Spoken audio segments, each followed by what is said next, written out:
வணக்கம். தமிழகமெங்கும் சிறப்பாக கொண்டாடிய தமிழர் திருநாளை கொச்சைப்படுத்துகின்ற சைமன் என்ற சீமான் இந்த தமிழர் திருநாளை மட்டும் கொச்சைப்படுத்துவதாக அல்ல, தமிழகத்தில் இருக்கக்கூடிய ஒட்டுமொத்த மக்களையும் கொச்சைப்படுத்தக்கூடிய வகையிலே அவர் பேசியிருக்கிறார்.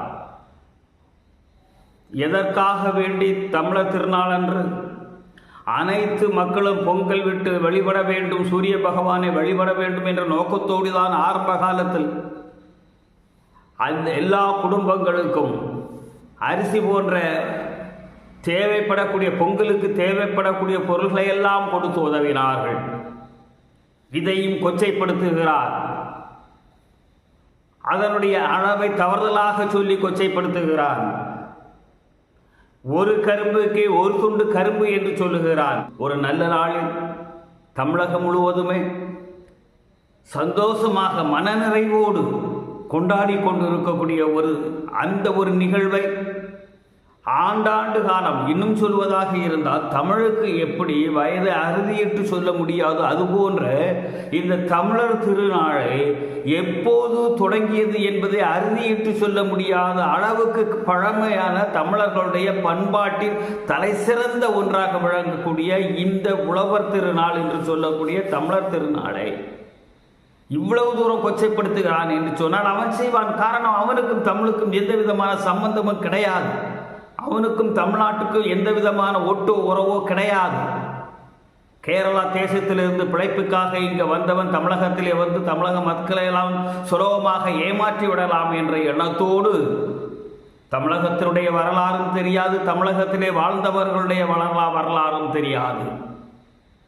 ஆனைமுற்றுக்கு ஐயா பெரியாருக்கு வித்தியாசம் தெரியாத ஒரு மூடன்,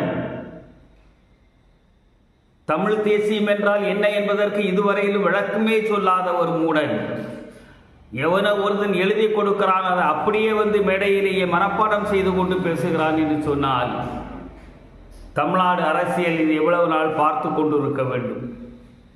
தமிழக மக்கள் எல்லாம் நன்றாகவே புரிந்து கொண்டார்கள். ஒரு நிறைய வித்வான்களாக கொஞ்சம் பேரை இப்போது வைத்திருக்கிறார். எப்போது பெரியாரை பேசினால் உனக்கு பல கோடி தருகிறேன் என்று சொல்லி பலவிதமாக பேச தொடங்கிவிட்டார்கள்.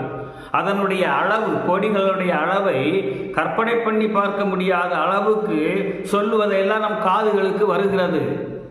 வெளிப்படையாகவே தெரிந்துவிட்டது. எந்த ஒரு காரணமும் இல்லாமல் தந்தை பெரியாரை இப்போது இந்த தமிழகத்திலே எடுக்க வேண்டிய என்ன தேவை வந்தது? பெரியாரை பற்றி பேசினால்தான் உனக்கு பெரிதாக கிடைக்கும் என்று சொன்னதனால் பேசுகிறான். ஆர்எஸ்எஸோடு எவ்வளவு நெருக்கமாக இருந்தான் என்பதை சீமானோடு நெருக்கமாக இருந்தவர்கள் வாயிலாகவே நாம் கேட்டிருக்கிறோம். பிரபாகரனுக்கும் எனக்கும் இருக்கக்கூடிய உறவு என்று சொல்லக்கூடிய நேரத்தை அவ்வளவும் அப்பட்டமான பொய் என்பதை பிரபாகரனோடு இருந்தவர்கள் சொல்வதை நாம் கேட்டிருக்கிறோம்.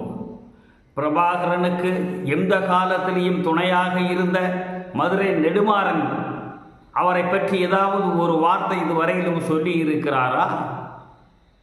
தமிழகத்தில் இப்படி அரசியலுக்காக வேண்டி நீ சொல்வதாக இருந்தாலும் கூட இப்போது தமிழர் திருநாளையும் பொங்கல் பரிசு வாங்கிய அத்தனை மக்களையும் தமிழக மக்களையும் நீ கொச்சைப்படுத்துகிறாயே, தமிழுக்கு நீ எவ்வளவு பெரிய துரோகி என்பது வெளிப்படையாக தெரிகிறது. அது மட்டுமல்ல, தமிழ்நாட்டு மக்களுக்கும் நீ துரோகி, தமிழ்நாட்டு மக்களையும் நீ எவ்வளவு கேவலமாக மதிக்கிறாய். எங்கிருந்தோ வந்தாய், இங்கு நீ வாழ்ந்து கொண்டிருக்கிறாய். திரைப்படம் உன்னை எப்படி சவிட்டி தள்ளியதோ அதே போன்று திரைப்படம் உன்னை சவிட்டி தள்ளிய நேரத்தில் தந்தை பெரியாருடைய திடல் உனக்கு பாதுகாப்பு தந்தது. ஆனால் இப்போது தமிழக மக்கள் உன்னை சவிட்டி தள்ளுவார்கள். நீ எங்கே போய் விழ வேண்டும்? கேரளா மண்ணிலே போய் விழுந்தாலும் அறிவுடையவர்கள் உன்னை ஏற்றுக்கொள்ள மாட்டார்கள். வணக்கம், நன்றி.